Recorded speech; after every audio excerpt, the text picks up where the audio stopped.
Hello and welcome to Soul Good Sunday. My name is Errity Green and this is Wise Women Television. I first encourage you to like and subscribe.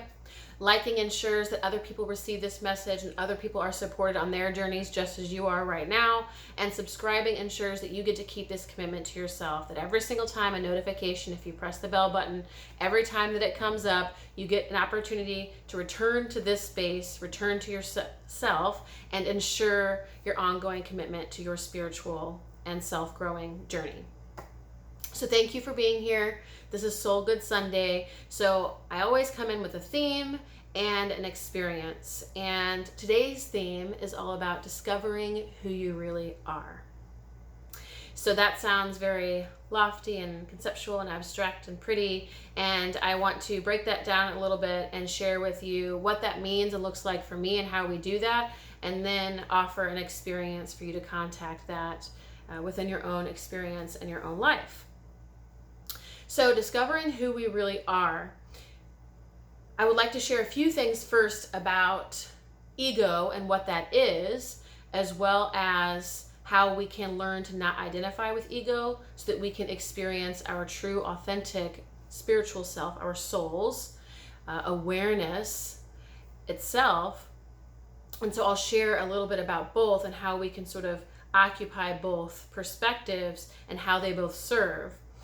Because who we really are, of course, is consciousness, awareness, soul self, higher self. We have a lot of different words for it, but essentially what it means is we naturally come into this experience, to this world, with a sense of purity and innocence, without all of these filters, without all of these judgments, without all these labels, without all these evaluations. We come in with a very pure sense of availability and openness to what is here.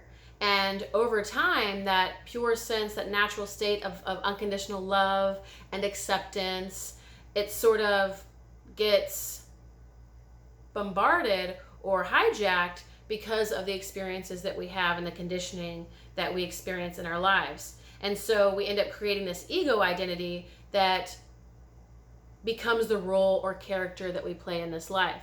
And the thing about the ego is that it's not bad for you. It's healthy. We want a strong ego. We want a strong sense of self. We don't want one that takes over completely and becomes some kind of authoritarian dictator, but we want and need an ego to survive in this world.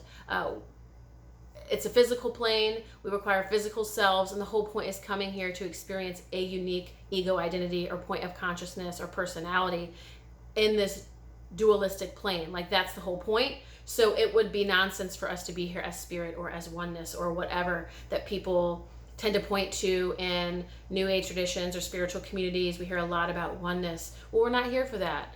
We are here for the duality. So oneness and ego identity. And both serve, both are supportive, and it's just a matter of our learning enough so that we can step into one or the other and use both to serve us in our lives, to serve us on our path and with all the things that we are meant to do and be in this world. So our ego identities come as a result, or are developed and evolve as a result of the experiences of our lives, based on what we are told and taught by our parents and by society at large. I would look into or read down in the comments for my book, Your Soul Figure Year, which goes into this through a whole chapter and gets very, very deep. So if this lands for you or resonates with you and you feel like you want to learn more about ego, how it evolves, what it means, what its purpose is, you can do that. It's in all forms, Kindle, paperback, and an audiobook. However, I'm going to keep it more simple here for this video, especially because I want to make sure we get to the experience of who we are. But the ego is supportive. It is a conditioned identity, and over time we identify with this, obviously, ego or ego identity. We identify with this conditioning, and this is what gives us our unique perspective in the world, right? So if we were raised a certain way and told things and taught things, we become a unique person because of all of that learning that has occurred. So the ego is wonderful. It helps us have an identity and gives us purpose, and it helps us to recognize what we stand for and what we don't, what we want and what we don't, who we want to grow into, what we don't want to grow into. It gives us a unique perspective in the world that no one else has. It gives us the opportunity to place ourselves within this matrix or greater blueprint so that we can play that role and be that puzzle piece that the greater puzzle piece requires to be whole. So that's what we are meant to do and who we are as this ego identity on earth. Very purposeful, very supportive. It also creates a number of defenses or defense mechanisms to be able to cope with life on planet Earth. Life on planet Earth can be very difficult, can be very hard, can be very challenging at times. So we develop a series or a number of ways that we use within ourselves to manage that kind of pain or to manage those challenges. And so we come with a certain kind of defense within our ego identity too. So some of us are more heady, some of us are more emotional, some of us are more in our victim, some of us are more empowered, whatever. We have a certain defense mechanism that we use, or a certain way of coping and dealing with and navigating our world that makes us who we are, that is also a part of that ego identity. It's the part that manages that manages our thought realm and manages our emotions and does all these things to keep itself safe. So that's our ego identity. Again, it is purposeful. So that is a part of who we are on planet Earth. This is who we are, okay? And then the other side, or the greater, larger perspective, or more holistic perspective, is who we are as a soul or as a spiritual being, which not only has the ego identity and wisdom from this unique lifetime and incarnation, but of all of our lifetimes and incarnations. And it holds the wisdom as well as the qualities and nature of the greater, all that is, that which is God, Great Spirit, oneness, consciousness, that we are connected to and know about and talk about, right? So it houses and holds all of those qualities. This is our true nature. It's who we are. It's the part of us, again, that how we come into this world pure and of an essence. That's the part of us that comes in without filter and really doesn't have any judgments and recognizes the beauty and the gift and the purpose in all experiences. It's able to encounter all of the experiences and challenges and catalysts and stimuli in our lives and welcome and embrace them towards soul growth, because it knows that anything and everything here can support us to expand within ourselves and develop more awareness or experience or a skill set. So while we are our true nature, while we are God consciousness, while we are source material or soul or whatever, a lot of this stuff can lie dormant within our ego identity, and it's very much there, and it's very much available, and it's very present, and it all lies within us. That is a truth. And what usually happens over the courses of our lives is that we continually encounter challenges, experiences, obstacles, and catalysts that then allow us to be introduced to, encounter, and experience those dormant potentials, those dormant qualities and characteristics of our God self within us. So the experiences outside of us in our physical lives are helping awaken us from within. And it's almost like we earn those potentials, we earn those qualities on the physical plane through experiencing or encountering something that then awakens or activates something within us that can then expand, that we expand into, that then becomes a part of us and our ego identity in this world, in this life. So there's this incredible exchange and interrelation that's happening between ego and soul / spirit in both directions. Both are informing and serving the other. There's an exchange that's always happening and always available. And we must know, and what empowers us as ego identities, as humans, is that we are never alone. Everything that we could ever want or know or want to experience or whatever is already within us. It's just a matter of being realized on this plane. So that's what we talk about self-realization. It's realizing who we are, realizing what we are. And oftentimes it's through the experiences of our lives that those things are awakened and then realized. That's why I really love the word learn, because there is this inherent assumption of we have to achieve or earn it. And notice the word earn is a part of the word learn. So on this plane, we are doing a lot of learning / earning. So everything that we're already given freely naturally as a byproduct of just being soul slash spirit slash God. When we come to the physical plane, there's a matter of earning that. And it's already here, it's already within us, so it's not like we have to fight or strive for it. But through the experience and course of our lives, we're able to realize it fully by learning slash earning slash walking the path. So, discovering who we are is all about recognizing that there is an ego identity, there's another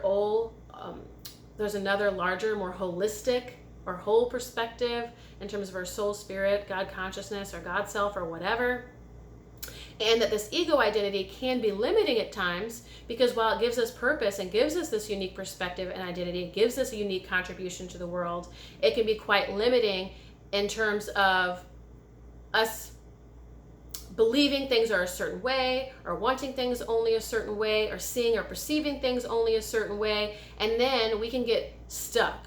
We can get stuck in a particular loop, we can get stuck in a particular groove or habit, we can get stuck in a particular perspective, and we find that it prevents us from truly living our lives and experiencing life fully, as well as stepping forward into all of the things that we want to achieve, or all the things we want to embody. Like, we're unable sometimes to step into our higher potential or our greater calling because we're living within the confines of our ego, which has a lot of limitations, because all it is the composition of our childhood, our conditioning.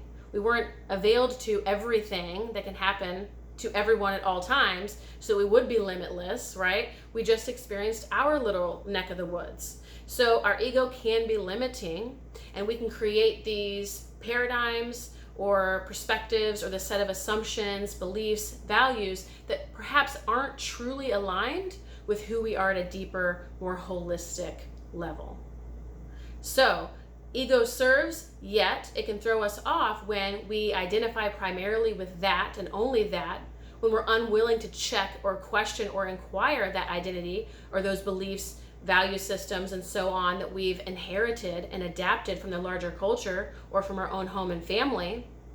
It can create limitation when we want to go out in the world and do something different or unique, especially something that's totally different or more successful than our lineage and generation has in terms of our own family unit, our family of origin. If it's something that goes beyond what they've all accomplished, we might run into a lot of limitations and walls as we are walking the path, because we're having to bust through and break through these old entrapments or limitations or ideas that perhaps our family line has carried and held on to for generations, thousands of years.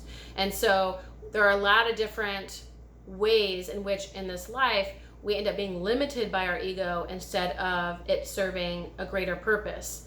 And so it's just a matter of using it. So it's like, once we connect with the greater perspective, our soul, our spirit selves, our true selves, then we can use ego and sort of wield it as we so please, right? To be able to do what we need to do in this world. And that's the point, right? That we are able to use the ego as a tool. We aren't just living as ego, kind of being succumbed to its whims and fancies and desires for instant gratification and getting lost on the path and detoured and derailed and all of these things, and holding ourselves up in a corner in our house because we're so scared of everything, thoughts, feelings, and everything else that's out there, because that can happen, and we need oftentimes the support to get out of that space.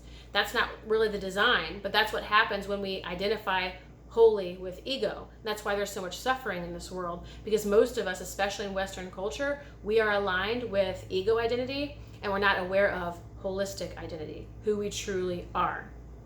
So a lot of the work of discovering who we truly are is experiential. So it's doing things like yoga, meditation, mindfulness, just making space, going out in nature, connecting with other people in really deep, vulnerable ways. So it's not just talking and being chatty, but really connecting at a heart and soul, heart to heart level. Those are some ways that we can tap out of ego identity and tap into soul level identity. And then in terms of how we expand our own awareness and identify more so with our more holistic truth is by continuing to question, inquire, and explore the limitations of our own experience. And that can require the support and the feedback, the eyes and witness of another human being to help us see what is ego, because when we're inside, we don't always know, and what is truth. And a lot of times that becomes a journey of letting go of old belief systems, letting go of old paradigms, letting go of old conditioning, letting go of old identities, letting go of parts of our personality, letting go of old roles and characters we played. And so as those things kind of go by the wayside, this can happen more naturally and will over time, but it can also happen intentionally through seeking out the support of healers and energy workers and more esoteric practices and support systems, through like journeying and ceremony and ritual and soul retrieval and things like that. So there are intentional ways, accelerated ways of doing this work, but you can better believe, or you better believe and you can bet that the universe will always support the sloughing away, the removal of the outer layers of the onion to fully reveal what is within. So with that, I encourage you to get settled. However you would like to find a comfortable position. If you have to pause, that's okay too. But I encourage you to get comfortable first and foremost, and then lengthen up through the spine. Pull your shoulders back gently. Open your heart up to the ceiling or the sky. And then just be here for a moment.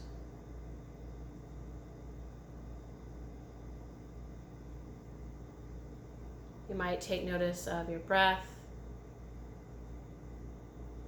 Perhaps it's slowing. You might take notice of your heartbeat.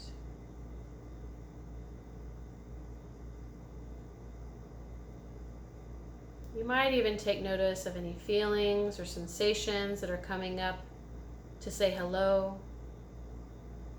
to be acknowledged.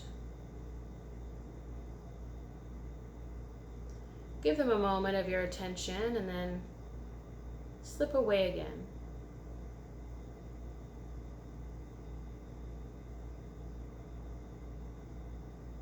You might open your hands to the ceiling too if that feels like a more receptive position.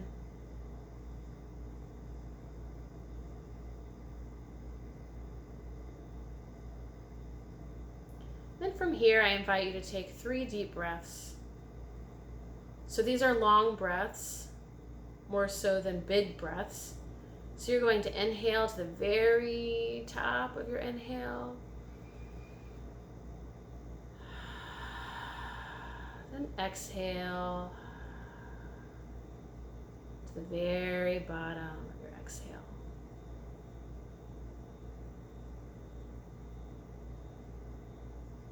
I'm going to do this 2 more times. Inhaling to the very top of your inhale and exhaling to the very bottom of your exhale.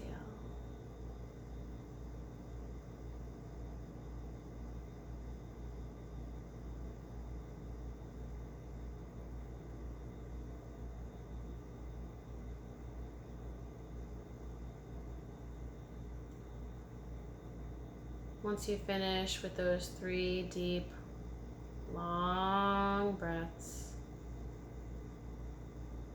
just allow your breath to return to its natural flow, its natural rhythm.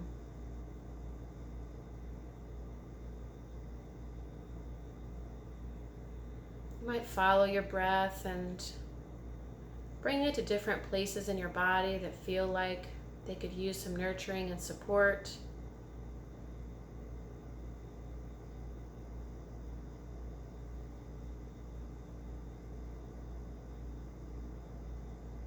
And otherwise, just finding yourself right here, right now, with me, in this space. See if you can notice any subtle differences in your body or your immediate surroundings.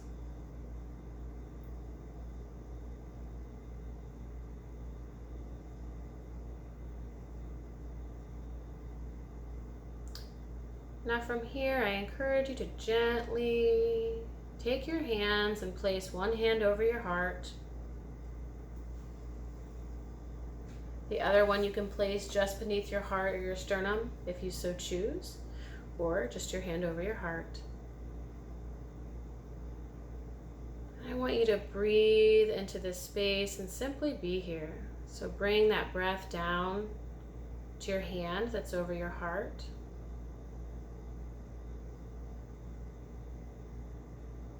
You might take notice of a subtle or gentle tenderness or warmth that's here.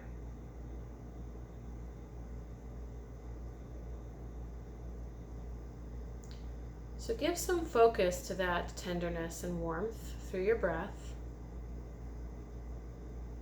and through your attention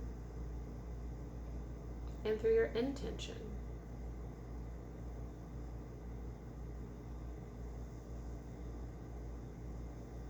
Being here for a moment, you might imagine or invite this feeling to spread through the whole of your body.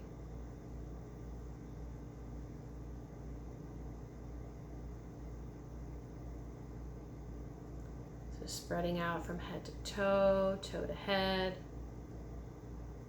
left pinky to right pinky to left pinky. Front to back, back to front. Allowing this warmth and tenderness, this loving kindness to be experienced in all of your cells, all of your organs, all of your tissues and bones. Coming alive from the inside out.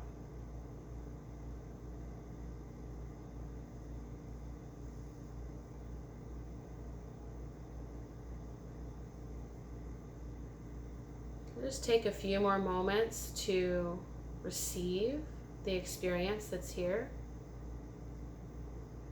It's quite rare we take the time or make the space to hold ourselves in this way and to experience this part of ourselves, who we truly are. So I offer it here today for you.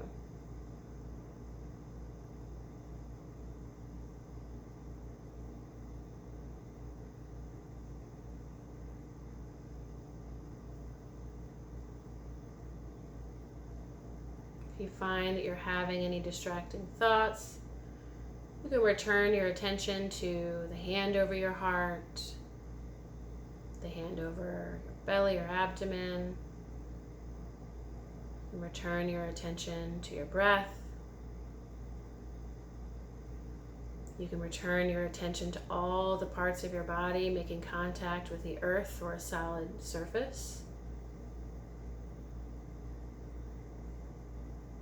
Sometimes a certain mantra or chant can help us to stay in the moment if that's required too.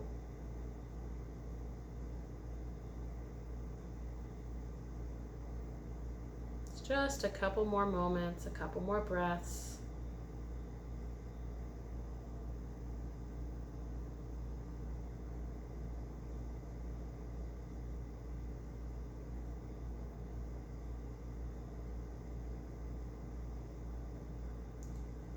This is a great space and opportunity that if you've had any questions or requests for support or prayers or intentions, this would be a great space for you to drop that into. Our wisdom, our intuition, the support from God's source spirit, spirit guides and beyond, our higher self, all comes through these quiet spaces and connections in our lives.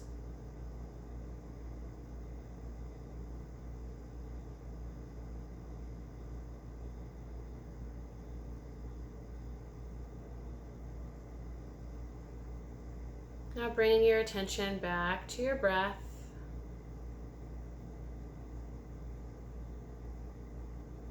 Noticing how it feels to be inside of your body.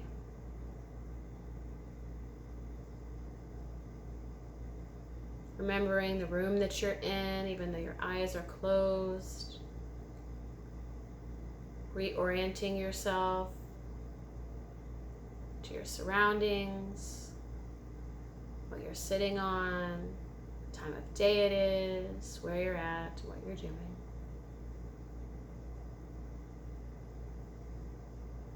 And when you're ready, you can open your eyes.